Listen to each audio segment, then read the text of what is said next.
इतना महत्व है, जितनी अर्थव्यवस्था किसानी पर आधारित है, जितनी आबादी खेत में काम करने वाली है, उसके हिसाब से सरकारों का ध्यान किसान की तरफ नहीं, और इसके कारण लगातार किसान घाटे की ओर बढ़ता जा रहा है।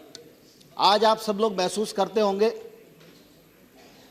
कि जो लोग व्यापार करते हैं वो अपने बच्चे को व्यापारी बनाना चाहते हैं, जो डॉक्टर हैं वो डॉक्टर बनाना चाहते हैं, जो इंजीनियर हैं वो इंजीनियर बनाना चाहते हैं, लेकिन हिंदुस्तान का कोई भी ऐसा किसान नहीं है जो अपनी औलाद को किसान बनाना चाहता हो।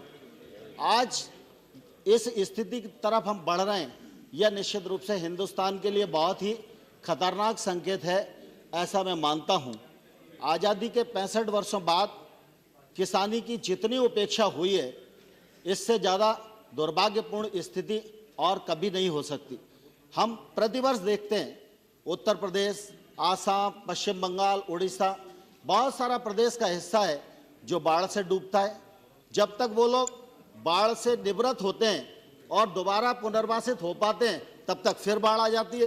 तो प्रतिवर्ष डूबते हैं और प्रतिवर्ष पुनर्वासित होते हैं। यह सिलसिला पूरे देश में चल रहा है। सूखे से देश के अनेक भाग पीड़ित हो जाते हैं। ओले का तो मालूम ही नहीं, बेमौसम बरसात हो जाती है, ओलावृष्टि हो जाती है, और ओलावृष्टि के कारण जो नुकसान आज हुआ है वह निश्चित रूप से आम आदमी को परेशान करने वाला और चिंतित करने वाला है। माननीय सभापति महोदय, मैं आपके माध्यम से कृषि मंत्री जी को आग्रह करना चाहता हूं कि वो स्वयं भी किसान हैं और महाराष्ट्र के बहुत ही अनुभवी देश के नेता हैं। किसान अगर एक बार किसी मामले में घाटा खा गया तो उस किसान की भरपाई किसी भी सूरत में नहीं होती। एक व्यापारी अगर व्यापार में घाटा खा जाए, उसके कारखाने को आग लग जाए, तो बीमा से भरपाई हो जाती है, वो दोबारा खड़ा हो सकता है। लेकिन एक बार किसान की फसल ओले की चपेट में आ गई, पाले की चपेट में आ गई, बाढ़ की चपेट में आ गई, तो उसकी भरपाई उसकी पूरी जिंदगी में नहीं होती। जो परिस्थितियां हैं, उन परिस्थितियों में समग्र रूप से हमको विचार करने की आवश्यकता है, ऐसा मुझे लगता है। माननीय कृषि मंत्री जी यहाँ बैठे हुए, आप सब इस बात के साक्षी हैं, जब एनडीए की सरकार थी तो इस सारी विपदाओं से निपटने के लिए माननीय अटल बिहारी वाजपेयी जी ने नदी जोड़ो प्रोजेक्ट तैयार किया था, वह लागू होना था। मुझे ये कहते हुए गर्व होता है कि उस समय मध्य प्रदेश में हमारी भारतीय जनता पार्टी की सरकार थी, उत्तर प्रदेश में मुलायम सिंह जी मुख्यमंत्री थे। केन और बेतवा दोनों को जोड़ा जाए, यह अनुबंध हुआ था, मामला आगे बढ़ा था। अगर केन और बेतवा जुड़ जाती, प्रधानमंत्री उसके साक्षी थे, अगर ये जुड़ जाती तो उत्तर प्रदेश और मध्य प्रदेश दोनों प्रांतों के बुंदेलखंड में एक तौर से कायाकल्प हो जाता, लेकिन उस पर ध्यान नहीं दिया गया।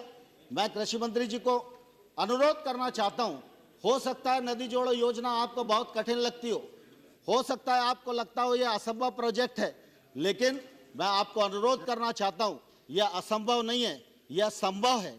मध्य प्रदेश में अभी हम लोगों ने इसका प्रयोग किया है। नर्मदा को क्षिप्रा से जोड़ने के लिए माननीय आडवाणी जी मौजूद हैं, वो उस कार्यक्रम में मौजूद थे। साल भर में हम लोग क्षिप्रा को नर्मदा से जोड़ देंगे। एक बहुत बड़ा हिस्सा सिंचाई का रकबा बढ़ेगा, बहुत सारे गांवों को पेयजल मिलेगा, बहुत सारे लोगों के जीवन स्तर में बदलाव आएगा, खेती को फायदा होगा, उत्पादन ज़्यादा बढ़ेगा।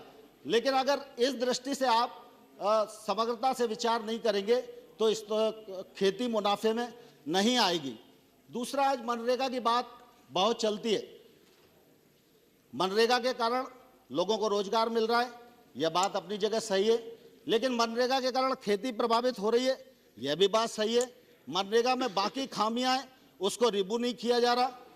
मनरेगा को अगर आप कृषि से जोड़ दो तो मैं आपको विश्वास दिलाना चाहता हूं, पूरे देश में खेती का उत्पादन बढ़ जाएगा और पूरे देश में मनरेगा के तहत लोगों को मजदूरी मिलना सुनिश्चित हो जाएगी। इसी प्रकार से फसल बीमा योजना है। फसल बीमा योजना में लाभ किसको मिलता है? ओला पड़ रहा है, पाला पड़ रहा है, किसान परेशान है, मर रहे हैं, सूखे से परेशान है, मर रहे हैं, लेकिन फसल बीमा योजना का लाभ किसी को नहीं मिल रहा। हर किसान पैसा जमा कर रहा है, लेकिन फसल बीमा योजना कहाँ गायब है, इसका कोई अता पता नहीं है। मैं आप सबसे अनुरोध करना चाहता हूं, इस अवसर पर फसल बीमा योजना को रिव्यू करना चाहिए। अगर इसमें सुधार संभव नहीं है तो इसे समाप्त करना चाहिए और किसान की आमदनी बीमा योजना जो माननीय वाजपेयी जी की सरकार में पायलट प्रोजेक्ट के रूप में शुरू की गई थी और वो सफल रही, कि फसल आमदनी बीमा लागू करने का प्रयत्न होना चाहिए, तो निश्चित रूप से इस क्षेत्र में हम लोगों को कुछ फायदा होगा, ऐसा मुझे लगता है। आज जब लोग ओले से पीड़ित हैं, पाले से पीड़ित हैं और सूखे से पीड़ित हैं, तो ऐसी परिस्थिति में राज्य सरकारों ने अपनी अपनी दृष्टि से प्रयास किया है। मध्य प्रदेश में हमारे मुख्यमंत्री जी ने जो किसानों के ऋण थे उनके वसूली को स्थगित कर दिया, बिजली के बिल की वसूली को स्थगित कर दिया और जो उन पर ब्याज भार आएगा उस ब्याज को मध्य प्रदेश की सरकार भरेगी, यह भी सुनिश्चित कर दिया। आज राष्ट्रीयकृत बैंकों से जिस किसान का ऋण है, क्या उसकी वसूली स्थगित नहीं की जानी चाहिए? क्या उसका ब्याज सरकार को भरना नहीं चाहिए? जो राज्य सरकारें आज अपने अपने बजट प्रावधान के अनुसार जो किसान को राहत की राशि उपलब्ध करा रही हैं, तो उसमें क्या केंद्र सरकार को अपना सहकार नहीं करना चाहिए? केंद्र सरकार के सामने ये नौबत क्यों आती है कि सूखा पड़ रहा है तो लोकसभा में लोग आवाज उठा रहे हैं, मुख्यमंत्री वहां से चल के दिल्ली में आ रहे हैं, प्रधानमंत्री जी को अनुरोध कर रहे हैं, आंदोलन हो रहे हैं। जब अगर प्राकृतिक आपदा आई है, प्राकृतिक आपदा हमारे बस में भी नहीं है, आपके बस में भी नहीं है, प्राकृतिक आपदा है, तो स्वाभाविक रूप से केंद्र सरकार को उसका संज्ञान लेना चाहिए। केंद्र सरकार को अध्ययन दल भेजना चाहिए। मांग करें तभी अध्ययन दल जाएगा क्या? मांग करें तभी राहत मिलेगी क्या? इस दिशा में मुझे लगता है सुधार होना चाहिए। माननीय सभापति महोदय, मैं आपके माध्यम से कृषि मंत्री जी को यह भी अनुरोध करना चाहता हूं, जो बाबा आलम के जमाने के नॉर्म्स बने हुए राहत प्रदान करने के, अगर वो बदले नहीं जाएंगे तो राहत आम आदमी को मिल नहीं पाएगी। मैं इसका साक्षी हूं। हम लोग मध्य प्रदेश में सरकार में थे, 2003 से पहले 1 हेक्टेयर को प्राकृतिक आपदा में किसान को 1000 रुपए का राहत मिलती थी। हमने 1000 से बढ़ाकर 10,000 तक की। 10,000 में भी देना मुश्किल होता है, लेकिन 10,000 में भी उसका गुजारा नहीं होता। 10,000 को हम मुआवजा भी नहीं कह सकते, 10,000 को हम भरपाई भी नहीं कह सकते, हम सिर्फ राहत राशि कह सकते हैं। अगर आप इन नॉर्म्स को नहीं बदलेंगे तो निश्चित रूप से मुझे लगता है कि किसान का भला हम नहीं कर पाएंगे। 1-2 मिनट में माननीय सभापति जी, मैं मध्य प्रदेश की बात आपके समक्ष रखना चाहता हूं। अब मध्य प्रदेश की आप हालत देखें, जनवरी माह में पूरा पाला पड़ा, 20 जिले प्रभावित हुए, 66 तहसील प्रभावित हुई, 61,000 गांव प्रभावित हुए, 1,77,582 हेक्टेयर भूमि पर जो फसल खड़ी थी वो पाले से प्रभावित हुई।